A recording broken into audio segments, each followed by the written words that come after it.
Buenas noches, muchas gracias por acompañarnos aquí en el 11 México Social. Y sin duda es un día que debemos hacer una reflexión crítica sobre la situación de las mujeres en nuestro país. 8 de marzo 2023. Han pasado 70 años desde el derecho al voto de las mujeres mexicanas. Uno hubiera dicho que 70 años se hubiera realmente enfrentado muchas de las inequidades, muchas de las injusticias, y que tendríamos 70 años después, 2023, digamos, un México más justo, más equitativo, pero no es así y lo sabemos. Por eso, este 8 de marzo, como dirían muchas mujeres, otra vez lo mismo. Pero así es este 8 de marzo del 2023 y por eso me da mucho gusto y agradezco mucho a la maestra Ana Luisa Nerio Monroy que esté aquí con nosotros. Ana Luisa ha estado mucho tiempo luchando por los derechos humanos y de hecho también me permite hacer un reconocimiento, homenaje a uno de los luchadores más emblemáticos de nuestra generación, el padre Miguel Concha de Vitoria. Tú tuviste la enorme fortuna de trabajar con él muchos años y por eso este programa también lo quiero hacer en conciencia de un hombre que con su mesura, con sus palabras, con su voluntad, con su valor, a todos nosotros que lo acompañamos en muchas de sus luchas, nos mostró eso, la mesura, el valor, la valentía, la audacia y sobre todo la coherencia. Entonces, hagamos eso también hoy, Ana Luisa, un homenaje a nuestro amigo. 70 años, déjame no llevarte a hacer un recuento, pero en estos 23 años ha habido muchas agendas, muchas luchas y algunos logros. Entonces, llévanos, digamos, ¿qué agendas podrías decir se avanzó? ¿Qué agendas que son nuevas, se iniciaron? O sea, déjame ponerte un dilema. Si tú tuvieras la oportunidad de estar ahí en uno de esos templates que va a haber en estos días, enfrente de todas, de muchas jóvenes que tienen mucha rabia, enojo, ¿cómo, cómo señalar lo que falta, lo que se ha hecho? ¿Cómo hacer también justicia con que alguien diría, 70 años después, pues sí hay logros, Claro. pocos, pero hay? Entonces, te seguimos, Ana Luisa. Pues muchas gracias, doctor Mario Luis Fuentes, por la invitación. Y es un tema, como lo ha señalado, muy amplio, pero bueno, vamos a abarcar por lo menos algunos de los avances y tal vez algunos de los pendientes que seguimos teniendo en la agenda de los derechos de las mujeres. El 8 de marzo, como ustedes saben, como usted sabe, es una fecha no para celebrar, sino para conmemorar que existe una serie de derechos que han ganado las mujeres a lo largo de años, pero que todavía tenemos una enorme agenda pendiente. Se han ganado, sí, por ejemplo, un marco normativo internacional, regional, en México, que protege mucho más derechos de las mujeres. Sin embargo, todavía las leyes siguen sin concretarse en ejercicio y goce de derechos efectivos para las mujeres. Y dentro de estas agendas, si bien las mujeres efectivamente ya ocupan más puestos de poder, tienen acceso a la educación, acceso al trabajo, aún en estos derechos las mujeres siguen siendo un grupo de población discriminado y que vive desigualdad e inequidad. Aunque las mujeres tienen acceso a la educación, todavía la desigualdad, la pobreza siguen incidiendo en que muchas niñas no tengan un acceso pleno a la educación. Y lo sabemos que en zonas o en regiones, por ejemplo, como estas como Chiapas, Oaxaca, todavía hay niñas que no pueden ejercer de manera adecuada sus derechos. Aunque las mujeres ya están más presentes en las universidades, todavía hay una brecha entre el tipo de carreras o estudios que realizan. Todavía hay lo que se llama una feminización de las elecciones que hacemos al estudiar, y esto tiene también un contexto, tiene que ver con la cultura todavía machista, patriarcal, en el que todavía no se nos ve a las mujeres, aunque hay cada vez más, en áreas de ciencia, de tecnología, todavía están como muy ceñidas a áreas sociales, que están muy bien, también las áreas sociales requieren a las mujeres y sus talentos, pero falta impulsar la presencia de mujeres en áreas de ciencias duras, ciencias exactas.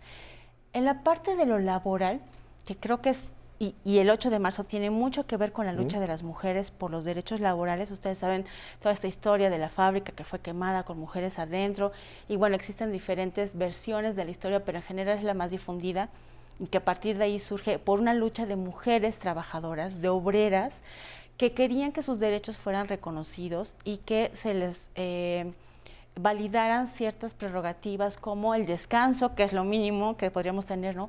Un día de descanso, vacaciones, seguridad social, el derecho a divorciarse o tener la patria potestad de sus hijas e hijos que no lo tenían en ese momento, el derecho al voto con todas las sufragistas de años antes. Pero vamos, el 8 de marzo toma dos luchas principales: sufragio o el derecho al voto y los derechos laborales de las mujeres. Y hoy en día, si nos preguntamos cómo estamos las mujeres en el aspecto del acceso a derechos laborales, si bien están más presentes en el mercado laboral, tenemos un enorme problema porque efectivamente hay una brecha todavía en el tipo de empleos que podemos conseguir, en los niveles de acceso a puestos de toma de decisión y poder a los que tenemos oportunidad de estar, en los que tenemos oportunidad de estar presentes, y también sigue habiendo brecha salarial. Todavía las mujeres ganan menos sueldo por el mismo tipo de trabajo que los hombres, sobre todo en el sector privado, donde tal vez no puede ser tan bien monitoreado. En el sector público hay ciertos escalafones, hay ciertos controles donde tal vez todavía es más complicado simular una paridad en salarial. Pero en el sector privado todavía hay forma de escaparse, y además está el tema del sector informal.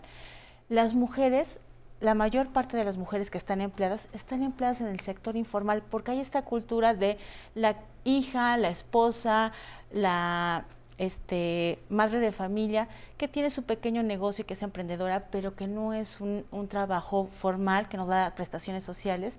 Entonces nos enfrentamos a mujeres que están apoyando en la tiendita familiar, en el negocio, en el restaurantito familiar, pero no necesariamente tienen una remuneración por ese trabajo. Se toma como trabajo que apoya a la familia. Y en este mismo tenor está el tema del trabajo remunerado y no remunerado, que es uno de los grandes temas de la economía feminista de los últimos 20 años. El que se reconozca la contribución económica de las mujeres dentro del trabajo no remunerado, porque se dice, bueno, hacer la comida, criar a los hijos, hijas, cuidar a un enfermo, es parte de las tareas de las mujeres. Y justo ahí está el tema de la inequidad de género y desigualdad de género.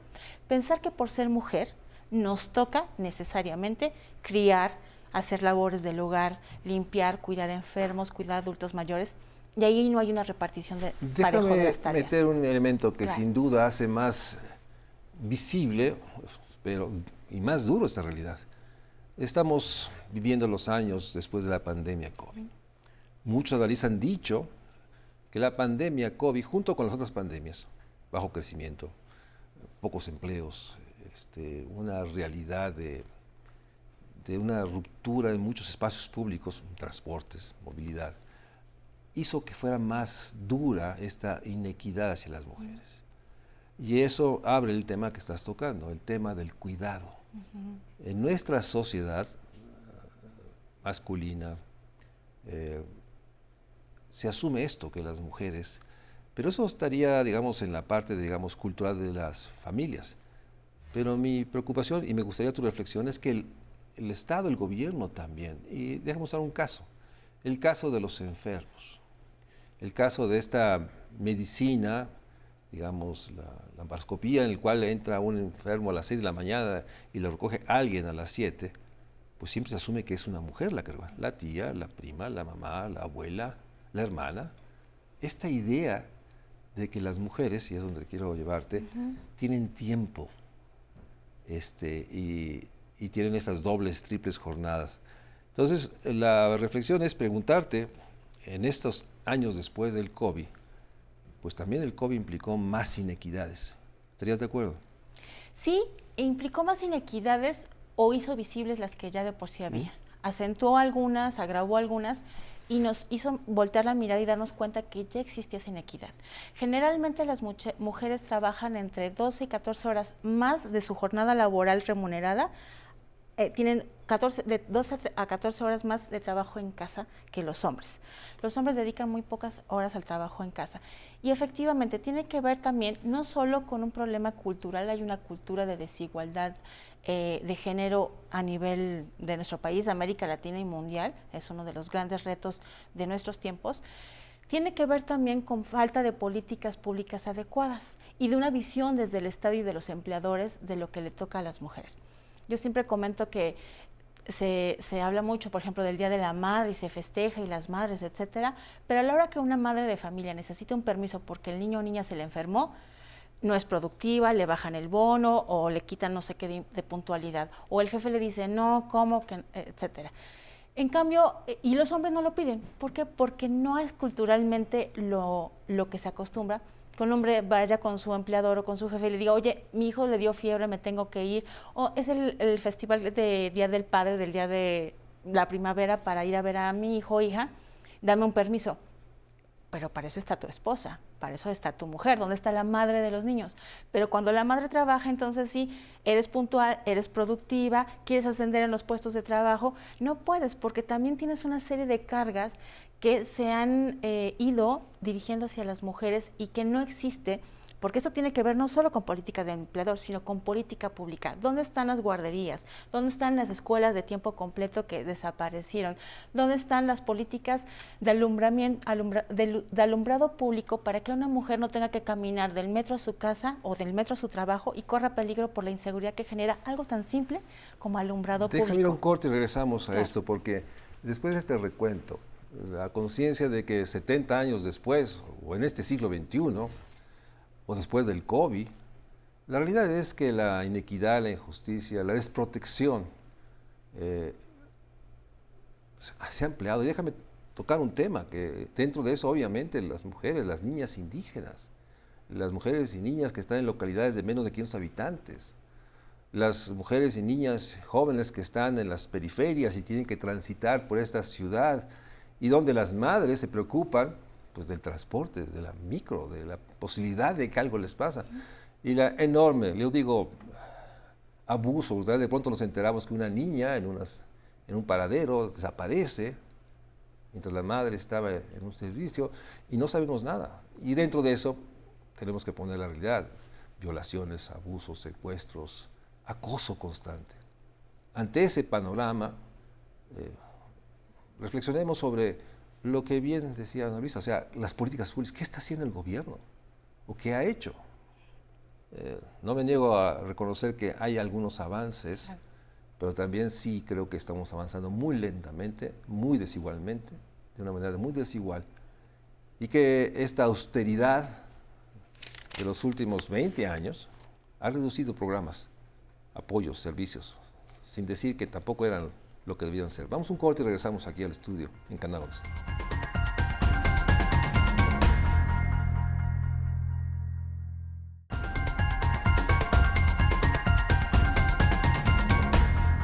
Seguimos aquí en México Social en el 11. Estamos platicando con la maestra Ana Luisa Nerio Monroy, quien ha dedicado mucho de su trabajo profesional a organizaciones pro derechos humanos, a la investigación y también a la consultoría sobre una de las agendas más vitales, yo diría, del siglo XXI, la enorme necesidad de volver a centrar la agenda de derechos humanos. Pero sigamos en esta reflexión a 70 años del derecho a la mujer, el 8 de marzo, este programa está pasando, este inicio de este día. Déjame introducir y regresamos al tema de política pública.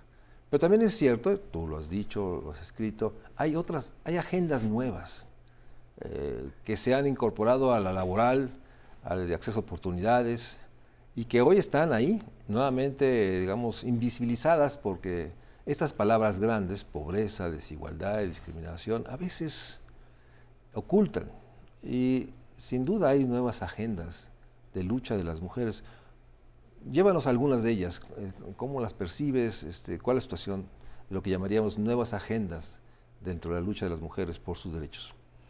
Muy bien, efectivamente, además de todos los derechos que ya tenemos que seguir consolidando, avanzando, que ya hemos hablado de ellos, laborales, políticos, salud, etcétera, dentro de esto sí es verdad que están surgiendo nuevos temas o agendas que hoy en día pueden preocupar a las mujeres y sobre todo a las mujeres jóvenes.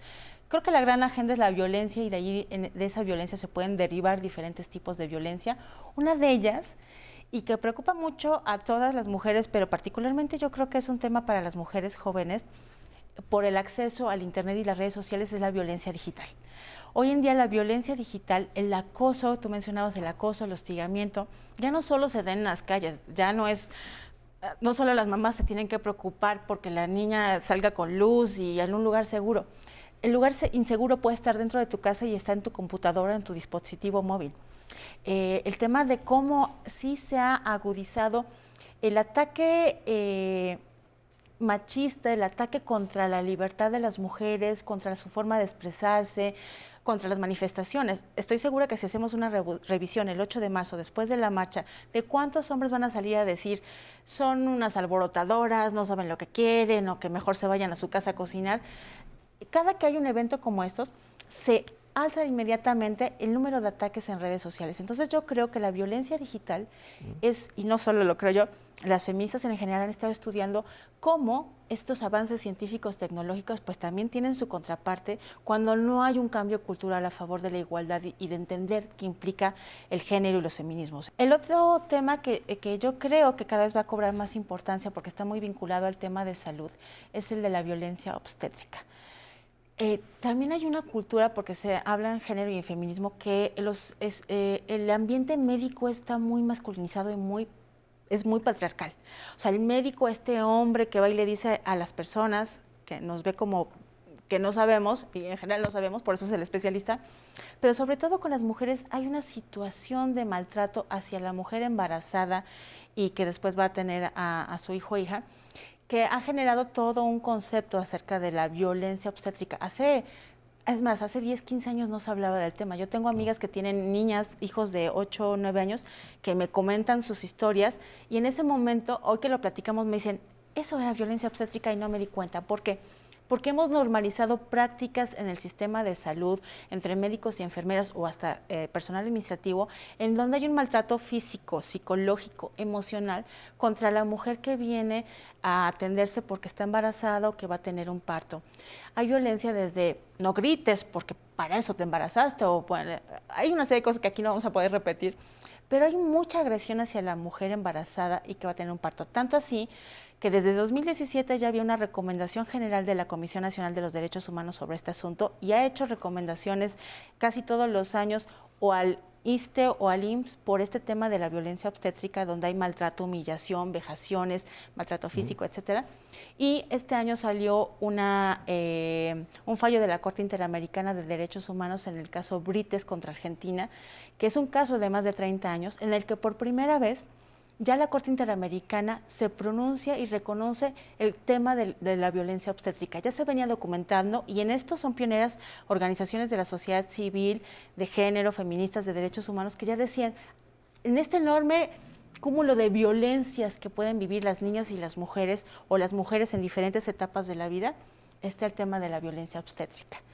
Y digamos que otra de los temas de la nueva agenda sería uno que estamos colocando también algunas feministas, es el de la no maternidad elegida.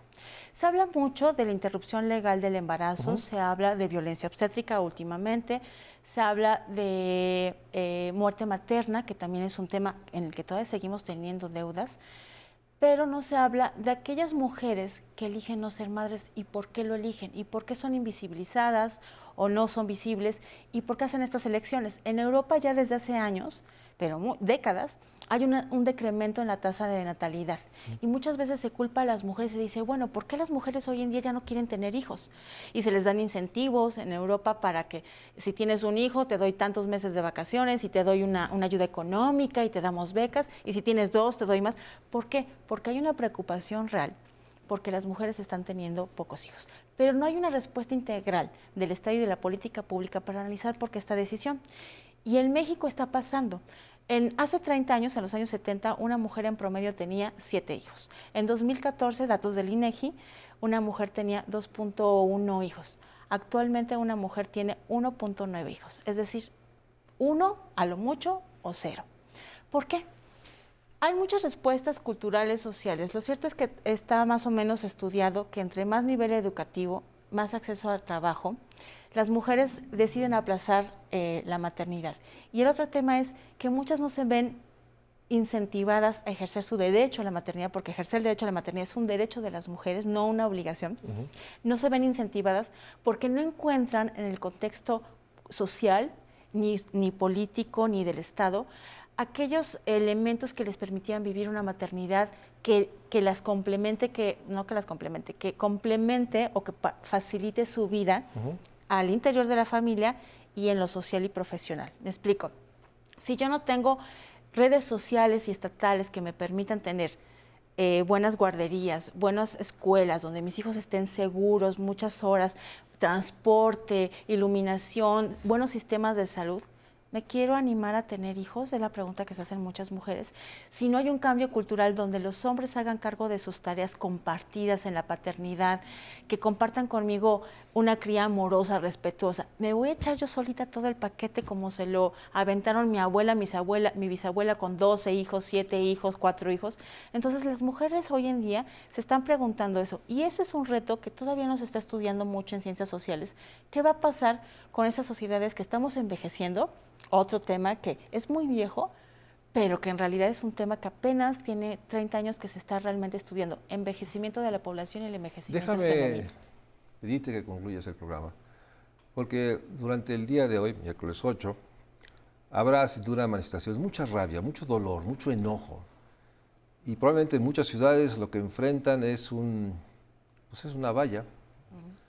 Puede ser, no sé, espero que no. El presidente vuelva a señalar que hay atrás intereses no claros atrás de esta rabia y enojo y las descalifica. Y eso genera más rabia e indiferencia. Pero en el fondo este gobierno tiene 18 meses todavía. Si pudieras decir, bueno, hacer algo de inmediato, hacer algo urgente que fuera coherente a la rabia y el enojo y la inequidad que hemos vivido, ¿qué dirías? ¿Qué plantearías si tuvieras la oportunidad de tener enfrente aquí a los responsables de la política pública de equidad, que debían ser todos, pero bueno, pongamos que hay alguien representando esa política, ¿qué le pediríamos? Yo creo que si se incorporara una verdadera cultura de igualdad de género que sea transversal, o sea, se habla mucho de esto, pero en realidad no se hace. Habría muchos cambios. Si hubiera, creo que está el ver la igualdad de género y la equidad de género sí como parte de cualquier diseño de política pública a la que además se le asignan recursos, cambiaría mucho el panorama. Y yo creo que el segundo gran pendiente que atraviesa todo sería sin duda el de la violencia. Las mujeres hoy en día salimos a la calle, sobre todo, digo, nos preocupa la salud, nos preocupa la educación, nos preocupa la maternidad, pero finalmente la violencia es algo que atraviesa todo, porque somos violentadas en la calle, en el trabajo, en la salud, en el derecho a sí y no la maternidad, a lo que tú me digas en la política, donde quiera que hay, la violencia parece ser ese eje que atraviesa todos los retos que tenemos hoy las mujeres. Y que hace mucho más duro, profundo, las enormes inequidades y desigualdades. Y en ese sentido, este 8 de marzo del 2023 debe ser, seguramente en muchas partes será, un día de reflexión crítica, pero sobre todo del gobierno, de los gobiernos, de los poderes, del Congreso. No basta poner estos pósters de los derechos de la mujer y poner una numeralia que simplemente, y hemos llegado al punto que decir que el 47% de los puestos son de mujeres o el 51%, eso no significa nada porque finalmente están estas relaciones sociales de poder, inequidad y de abuso. Y en el fondo está algo que está lastimando enormemente.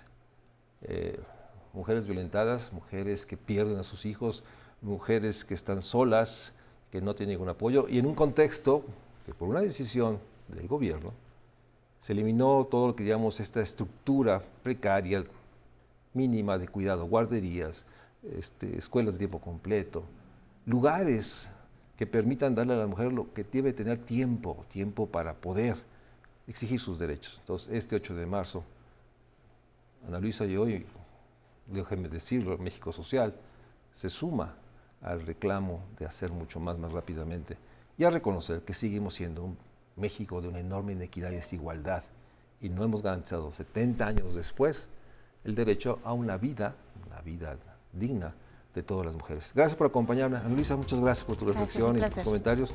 Buenas noches.